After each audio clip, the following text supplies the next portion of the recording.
আসসালামু আলাইকুম সুপ্রিয় দর্শক মণ্ডলী, কেমন আছেন? আশা করি সকলেই ভালো আছেন।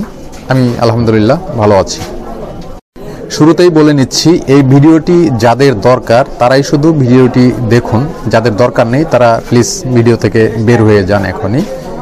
কারণ এই ধরনের ভিডিওগুলো যাদের দরকার হয় তারা বাদে অন্য কেউ দেখলে বাজে মন্তব্য করেন। আশা করি আপনারা বাজে মন্তব্য না করে ভিডিওটি না দেখে আস্তে করে বের হয়ে যাবেন। আর যদি আপনার দরকার হয় তাহলে আমি বলবো অবশ্যই ভিডিওটি শুরু থেকে শেষ পর্যন্ত দেখবেন, কারণ এখানে অনেক প্রয়োজনীয় কথা রয়েছে যেটা আপনার খামারের জন্য এবং আপনার ছাগল পালনের জন্য অতীব জরুরি। তো ভিউয়ার্স, কথা না বাড়িয়ে আমরা মূল কথায় চলে যাব। তার আগে আপনাদের কাছে আমার অনুরোধ থাকবে, আপনি যদি আমার চ্যানেলের নতুন দর্শক হয়ে থাকেন তাহলে অবশ্যই আমার চ্যানেলটি সাবস্ক্রাইব করবেন, এবং যদি অলরেডি সাবস্ক্রাইব করেছেন তাহলে আমার চ্যানেলের পক্ষ থেকে আপনাকে অসংখ্য ধন্যবাদ।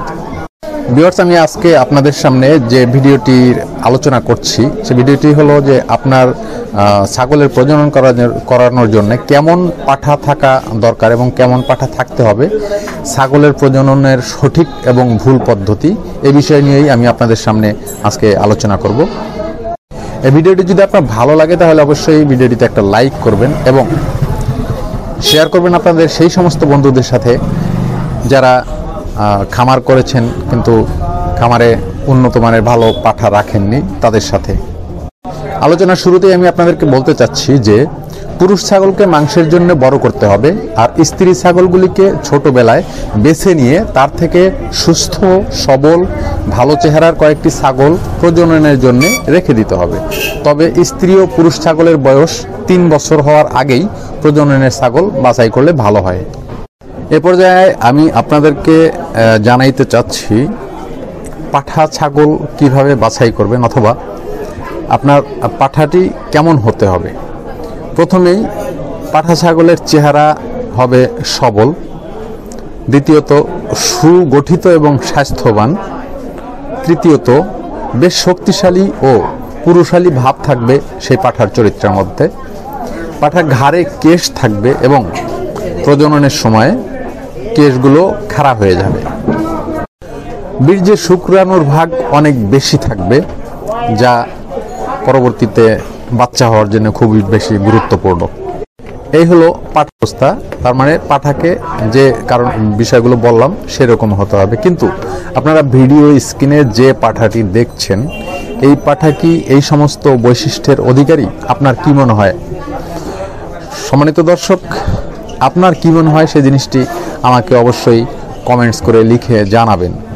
মূলত প্রজনন করানোর জন্য যে পাঠা দরকার, পাঠার যে বৈশিষ্ট্যগুলো হওয়া দরকার, এই পাঠার মধ্যে কি সেই সকল বৈশিষ্ট্য বিদ্যমান? এটা আপনাদের কাছে আমার প্রশ্ন থাকলো। এখন আমি যে কথাটি বলবো এই কথাটি যদিও সবারই জানা আছে আপনাদের প্রিয় দর্শক, তারপরেও আমি বলছি, মেয়ে ছাগল বাছাই করবেন কিভাবে। বেশ ধীর স্থির ও শান্ত প্রকৃতির হবে মেয়ে ছাগল, সঠিক সময়ে গরম হবে, প্রতি 2 বছরে 3 বার বাচ্চা দেবে, 16 থেকে 18 মাসের মধ্যে প্রথম বাচ্চা দেবে, পা দুটি শক্ত ও সোজা হবে, পালান অবশ্যই ছাগলের আকারের সহিত মানানসই হবে, 2টি বাট আলাদা হবে এবং দুটোতেই দুধ আসবে, পালানের সঙ্গে মানানসই বাট থাকবে, পালানের পাশে দুধ শিরা বেশ স্পষ্ট থাকবে। এখন আমি আপনাদেরকে জানাচ্ছি ছাগল সঠিকভাবে প্রজনন করানোর যে নিয়ম, কিভাবে আপনি আপনার ছাগলকে সঠিকভাবে প্রজনন করতে পারবেন। প্রথমেই বলবো যে 15 থেকে 18 মাস বয়স হলে তবেই স্ত্রী ছাগলকে প্রজননের কাজে ব্যবহার করা যায়। পুরুষ ছাগলকে 18 থেকে 24 মাসের মধ্যে এ কাজে ব্যবহার করা উত্তম। আপনার প্রশ্ন থাকতে পারে, কতদিন ছাগলের প্রজনন করানো যায়? এটা জেনে আপনি খুশি হবেন যে 6 বার বাচ্চা দেওয়ার পর আর প্রজননের কাজে স্ত্রী ছাগলকে ব্যবহার করা উচিত নয়। আর আপনার খামারের যে পাঠা রয়েছে সেই পাঠাটির বয়স 5 থেকে 6 বছর পর্যন্ত প্রজননের কাজে আপনি ব্যবহার করবেন। যখনই বয়সটা বেশি হয়ে যাবে তখন সে পাঠাকে অবশ্যই বাদ দিতে হবে। ছাগলকে সারা বছরই প্রজনন করানো যায়, তবে যমুনাপুরী ও বিটল জাতের ছাগলের ক্ষেত্রে জুলাই থেকে সেপ্টেম্বর মাস পর্যন্ত প্রজননের উপযুক্ত সময়। পুরুষ ছাগলের ক্ষেত্রে শীত ও বসন্ত প্রজননের আদর্শ সময়। শুরুতেই আমি পাঠা নির্বাচনের বিষয়ে বলেছিলাম, আমি আরেকটা বিষয়ে বলছি পাঠা নির্বাচনের বিষয়ে। আপনার পাঠা দিয়ে আপনি কখন প্রজনন কাজে লাগাতে পারবেন, আপনার পাঠাকে আপনি কখন প্রজনন কাজ করাতে পারবেন, সে জিনিসটি আমি এখানে আলোকপাত করছি। 1.5 থেকে 2 বছরের পর ছাগলকে নিয়ম মেনে প্রজনন করানো উচিত। আপনার পাঠা দিয়ে একবারে একটির বেশি ছাগলকে প্রজননে ব্যবহার করা ভালো নয়। পারতপক্ষে সপ্তাহে একবার প্রজনন করালে ভালো হয়। কিন্তু ভিউয়ার্স, এইখানে যে ভিডিও স্ক্রিনে যে পাঠা এবং যে বকরিগুলো দেখছেন, বিশেষ করে পাঠার কথাই আমি বলবো, এই পাঠাটি দিয়ে দেখেন একের পর এক প্রজনন কাজ করিয়েই যাচ্ছে। প্রতিদিন কমপক্ষে 4 থেকে 5টা ছাগিকে এই পাঠা দিয়ে প্রজনন করানো হয়। যদি এভাবে এই পাঠাকে প্রজনন কাজে ব্যবহার করা হয়, তাহলে এই পাঠার যে শুক্রাণু রয়েছে সেই শুক্রাণু খুব বেশি কাজে আসবে না। কারণ বেশি প্রজনন করালে বীর্যের মান ও ঘনত্ব কমে যায় এবং ছাগলের স্বাস্থ্যও খারাপ হয়ে যায়। যখন বীর্যের মান ও ঘনত্ব কমে যাবে, তখন আপনার পাঠার যে অবস্থা হবে, ওই অবস্থায় যদি অন্য কোনো ছাগিকে আপনি এই পাঠা দিয়ে প্রজনন করান, তাহলে অবশ্যই আপনার বাচ্চার মানে ছাগলের পেটে যে বাচ্চা হবে সেই বাচ্চার সমস্যা হবে।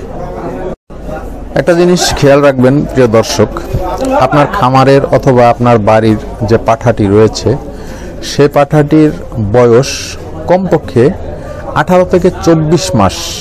18 থেকে 24 মাস এই সময় থেকে আপনি প্রজনন কাজে ব্যবহার করলে তাহলে আপনি ভালো ফলাফল পাবেন। আপনার ছাগিকে আপনি কয়বার প্রজনন করাবেন? প্রথমবারের হিটে বা দ্বিতীয়বারের হিটে বা তৃতীয়বারের হিটে যখন আপনি আপনার ছাগিকে পাঠা দেখানোর জন্য পাঠার কাছে নিয়ে যাবেন, তখন কয়বার প্রজনন করানো যেতে পারে? একবারই যথেষ্ট, কিন্তু সন্দেহ দূর করার জন্য আপনি 2বার করাবেন। ভিউয়ার্স, এখানে ভিডিওর শেষের দিকে এবং ভিডিওতে আপনারা দেখতে পারতেছেন যে এই ছেলেটি ছাগলকে পাঠা দেখানোর পরে ছাগলের পাছার মধ্যে যেভাবে লাথি মেরেছে, আদৌ কি এটা ঠিক? আপনাদের কাছে আমার প্রশ্ন থাকবে, যদি এটা ঠিক অথবা ঠিক না, প্লিজ দয়া করে আমাকে কমেন্টস করে জানাবেন। তবে আমি মনে করি এটা আদৌ ঠিক না, কারণ পাঠা দেখানোর পরে ছাগলকে কোনো রকমের কোনো আঘাত করা ঠিক না। ছাগলকে একটু খোলামেলা পরিবেশে, সুরক্ষিত পরিবেশে সুন্দরভাবে রাখা উচিত এবং অন্তত আধা ঘন্টা, 1 ঘন্টা, 1.5 ঘন্টা পর্যন্ত ছাগলকে স্বাভাবিকভাবে থাকতে দেওয়া উচিত এবং রশিটা পারলে একটু উপরের দিকে বেঁধে দিতে হবে, যাতে বসতে না পারে বা শুইতে না পারে। 1-1.5 ঘন্টা পরে আবার স্বাভাবিকভাবে আগের নিয়মে সবকিছুই চলবে। তবে চেষ্টা করবেন সময়ে প্রজনন করানোর পরে 1 থেকে 1.5 ঘন্টা ছাগলকে আপাতত কোনো কিছু খাইতে দিবেন না। 1 থেকে 1.5 ঘন্টা পরে আপনার স্বাভাবিক খাবার খাবে। তো ভিউয়ার্স, আজকের ভিডিও এ পর্যন্তই। দেখা হবে পরবর্তীতে অন্য যে কোনো ভিডিওতে। ততদিন পর্যন্ত আমার চ্যানেলের সাথেই থাকুন। আসসালামু আলাইকুম ওয়া রাহমাতুল্লাহ।